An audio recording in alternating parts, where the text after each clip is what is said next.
இன்றைய நாளில் நிகழ்ந்த செய்திகளை விரைவாக பார்க்க இருக்கிறோம். இது காவேரி எக்ஸ்பிரஸ். வழங்குவதற்காக சிவசங்கரி. நான் சாந்தலட்சுமி.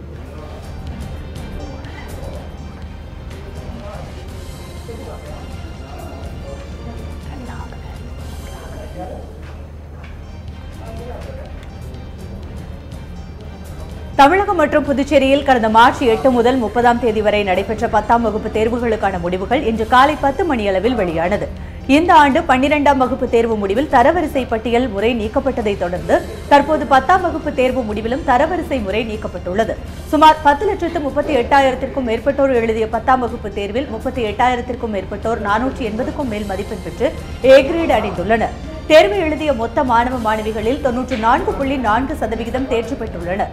இது கடந்த ஆண்டை விட 0.8% அதிகமாகும். மாணவர்களை பொறுத்தவரை 92.5% பேரும் மாணவிகள் 96.2% தேர்ச்சி அடைந்துள்ளனர்.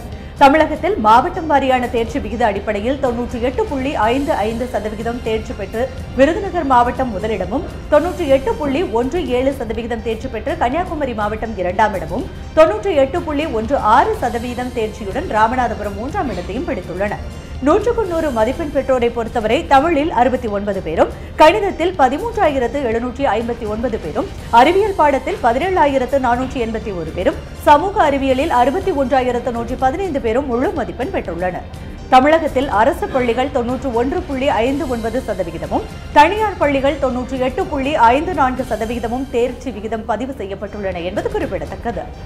ஆர்டிஐ என்னும் இலவச கட்டாய கல்வி சட்டத்தின் கீழ் தமிழகத்தில் 3 லட்சம் மாணவ மாணவிகளுக்கான கட்டணம் 300 கோடி ரூபாயை தமிழக அரசு உடனடியாக தங்களுக்கு வழங்க வேண்டும் என தமிழ்நாடு நர்சரி, பிரைமரி மற்றும் மெட்ரிகுலேஷன் மேல்நிலைப் பள்ளிகள் சங்க பொதுச் செயலாளர் நந்தகுமார் வலியுறுத்தியுள்ளார். கரூரில் செய்தியாளர்களிடம் பேசிய அவர், அரசு குறிப்பிட்ட தொகையை தர தவறினால் நடப்பாண்டில் ஆர்டிஐ திட்டத்தின் கீழ் மாணவர்களை பள்ளிகளில் சேர்க்க மாட்டோம் என்றும் தெரிவித்தார்.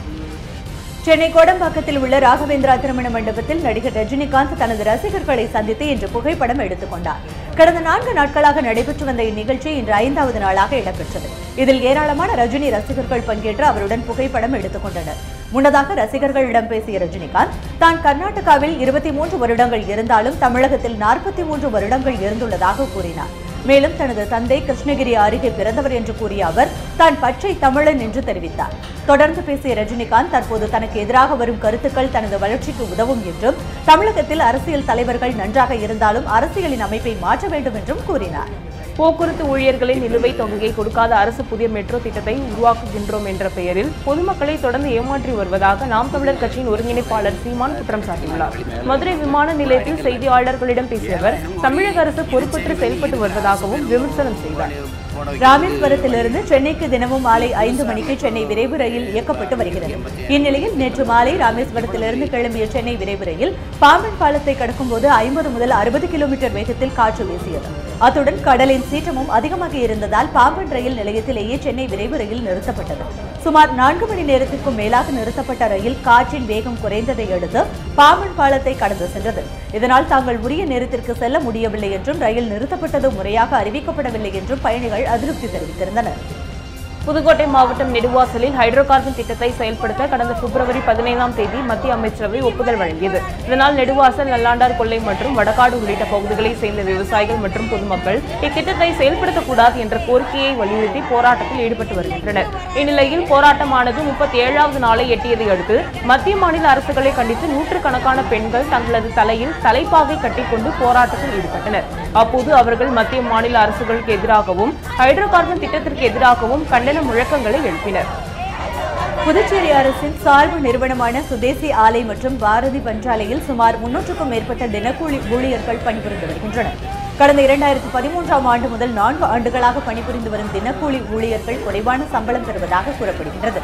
இந்நிலையில் நிரந்தர தொழிலாளர்களை காட்டிலும் தினக்கூலி ஊழியர்கள் அதிகம் பணிபுரிந்து வரும் சூழலில் நிரந்தர ஊழியர்களுக்கு மட்டும் 650 ரூபாய் ஊதியம் வழங்கப்படுவதாக தினக்கூலி ஊழியர்கள் குற்றம் சாட்டி வந்தனர். மேலும் PF மற்றும் ESI பணங்களையும் ஆலை நிர்வாகம் முறையாக கட்டவில்லை என்ற குற்றச்சாட்டும் எழுந்தது. எனவே தினக்கூலி தொழிலாளர்களின் பணியை நிரந்தரம் செய்ய வேண்டும் என்றும் அடையாள அட்டை வழங்க வேண்டும் என்ற பல்வேறு கோரிக்கைகளை வலியுறுத்தி இரு ஆலைகளிலும் தினக்கூலி ஊழியர்கள் உள்ளிருப்பு போராட்டத்தில் ஈடுபட்டனர். இதையடுத்து ஊழியர்களின் கோரிக்கைகள் தொடர்பாக பேச்சுவார்த்தை நடத்தப்படும் என்று நிர்வாகம் தரப்பில் உறுதியளிக்கப்பட்டதால் போராட்டம் கைவிடப்பட்டது. நீலகிரி மாவட்டம் உதகையில் உள்ள அரசு தாவரவியல் பூங்காவில் கோடை காலத்தை முன்னிட்டு 121வது மலர் கண்காட்சி இன்று தொடங்கியது. 3 நாட்கள் நடைபெறும் மலர் கண்காட்சியை தமிழக முதலமைச்சர் எடப்பாடி பழனிசாமி தொடங்கி வைத்து பார்வையிட்டார். இக்கண்காட்சியை காண வரும் சுற்றுலா பயணிகளை வரவேற்கும் விதமாக மலர்களால் அலங்கரிக்கப்பட்ட நுழைவு வாயில் அமைக்கப்பட்டுள்ளது. இதில் வைத்துள்ள 150 வகைகளை சேர்ந்த 5 லட்சம் பூக்கள் மற்றும் செடிகள் பார்ப்பவர்களை கவர்ந்திழுக்கும் வண்ணம் உள்ளன. மேலும் 1 லட்சம் மலர்களை கொண்டு உருவாக்கப்பட்ட மகாபலிபுரம் கடற்கரை கோயில் 6000 மலர்களால் செய்யப்பட்ட பறவை வடிவம் போன்றவை சுற்றுலா பயணிகளை வியப்பில் ஆழ்த்தியுள்ளது. 20 அரங்குகளில் அமைக்கப்பட்டுள்ள இந்த பிரம்மாண்ட மலர் கண்காட்சியை காண மக்கள் கூட்டம் அலைமோதி வருகிறது. மத்திய சுற்றுச்சூழல் மற்றும் வனத்துறை அமைச்சர் அனில் மாதவ் தவே நேற்று டெல்லியில் உடல்நலக்குறைவு காரணமாக உயிரிழந்தார். இதையடுத்து பிரதமர் நரேந்திர மோடி உட்பட பல்வேறு அரசியல் தலைவர்களும் தங்களது இரங்கலை தெரிவித்தனர். மத்திய அமைச்சரின் மறைவு காரணமாக நேற்று தேசிய கொடி அரைக்கம்பத்தில் பறக்கவிடப்பட்டது. இதைத் தொடர்ந்து தவேவின் இறுதிச் சடங்கு இன்று நடைபெற உள்ள நிலையில் அவர் உருக்கமாக எழுதியுள்ள உயில் குறித்த விவரங்கள் வெளியாகியுள்ளது. 2012ஆம் ஆண்டு எழுதப்பட்டிருக்கும் அந்த உயிலில் தன் உடல் நர்மதா ஆற்றங்கரையில் எரிக்கப்பட வேண்டும் என்று அனில் தவே தெரிவித்துள்ளார். மேலும் தன்மேல் அன்பும் மரியாதையும் வைத்திருப்பவர்கள் தனக்காக எங்கும் நினைவிடம் எழுப்ப வேண்டாம் என்றும் அதற்கு பதிலாக ஒரு மரம் நடுங்கள் போதும் என்றும் அவர் கேட்டுக்கொண்டுள்ளார்.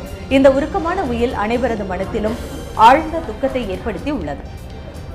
ஜம்மு காஷ்மீர் மாநிலம் ஸ்ரீநகரில் GST கவுன்சிலின் 14வது கூட்டம் நிதியமைச்சர் அருண் ஜேட்லி தலைமையில் தொடங்கியது.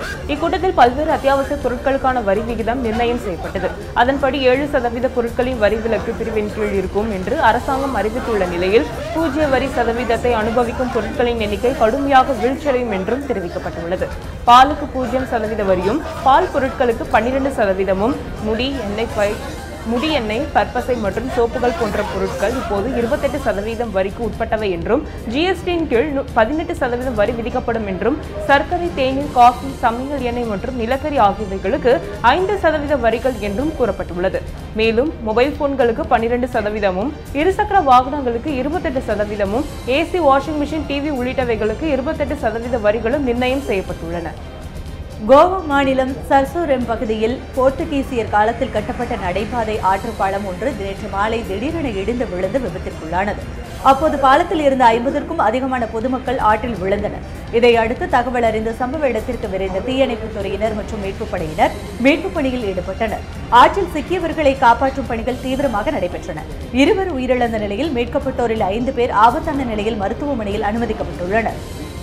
மகாராஷ்டிரா மாநிலம் தானிவை அடுத்த விஹந்தி பகுதியில் சட்டவிரோதமான முறையில் தொலைபேசி பரிமாற்ற நிலையம் செயல்பட்டு வருவதாக மும்பை போலீசாருக்கு ரகசிய தகவல் கிடைத்ததாக கூறப்படுகின்றது. இதையடுத்து அப்பகுதிக்கு விரைந்த போலீசார் குற்றச் செயலில் தொடர்புடைய 4 பேரை கைது செய்ததுடன் அங்கிருந்த 9 பரிமாற்ற கருவிகள், 400க்கும் மேற்பட்ட சிம் கார்டுகள் மற்றும் 2 லேப்டாப்களை பறிமுதல் செய்தனர். இதையடுத்து கைதான 4 பேரிடமும் மும்பை போலீசார் விசாரணை மேற்கொண்டனர். இந்நிலையில் போலீசார் நடத்திய முதற்கட்ட விசாரணையில் கடந்த 1 ஆண்டு காலமாகவே இந்த நிறுவனம் செயல்பட்டு வருவதும் அவர்கள் ஐக்கிய அரபு நாடுகள் உட்பட பல்வேறு நாடுகளிலும் இருந்து அழைப்புகளை பெறுகின்றனர் என்பதும் தெரியவந்தது. இதனைத் தொடர்ந்து 4 பேர் மீதும் வழக்கு பதிவு செய்த போலீசார் ஹவாலா பணப்பரிமாற்றம் சம்பந்தமாக ஏதேனும் தொடர்புள்ளதா என்ற கோணத்தில் தொடர் விசாரணையில் ஈடுபட்டு வருகின்றனர். சேலம் மாவட்டம் எடப்பாடி மற்றும் அதன் சுற்று வட்டார பகுதிகளில் நேற்று மதியம் சுமார் 1 மணி நேரத்திற்கும் மேலாக இடைவிடாமல் சூறாவளி காற்றுடன் கனத்த மழை பெய்தது.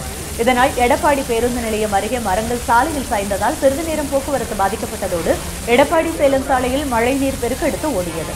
மேலும் அங்குள்ள பேருந்து நிலையத்திலும் மழைநீர் தேங்கி நின்றது. இந்நிலையில் வெப்பத்தின் பிடியில் சிக்கி தவித்த அப்பகுதியில் பெய்த திடீர் கனமழையால் விவசாயிகள் பெரிதும் மகிழ்ச்சியடைந்துள்ளனர்.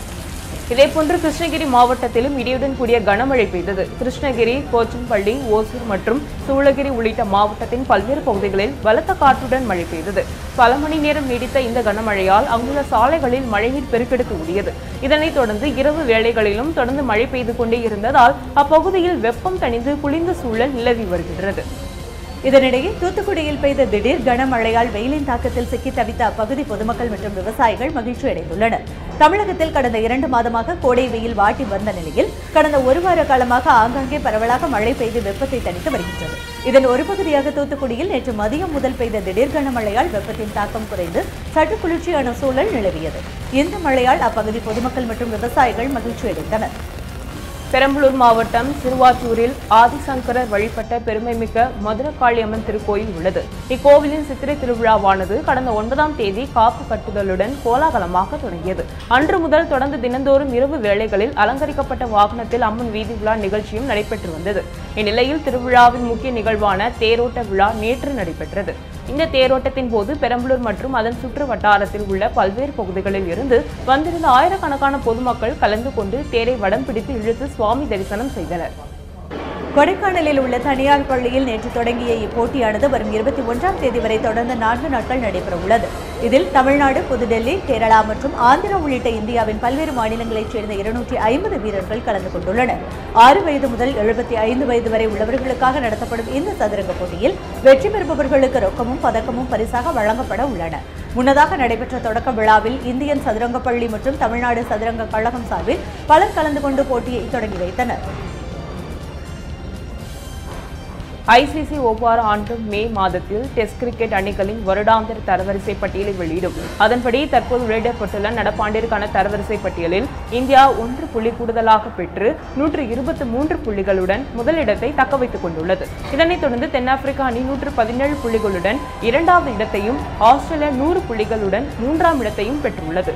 மேலும் 99 புள்ளிகளுடன் இங்கிலாந்து 4வது இடத்திலும், நியூசிலாந்து, பாகிஸ்தான் மற்றும் இலங்கை அணிகள் முறையே 5, 6 மற்றும் 7வது இடங்களிலும், மேற்கிந்திய தீவுகள் மற்றும் வங்கதேசம் முறையே 8, 9 இடங்களிலும் புள்ளிகள் ஏதும் பெறாத ஜிம்பாப்வே அணி 10வது இடத்திலும் உள்ளது குறிப்பிடத்தக்கது.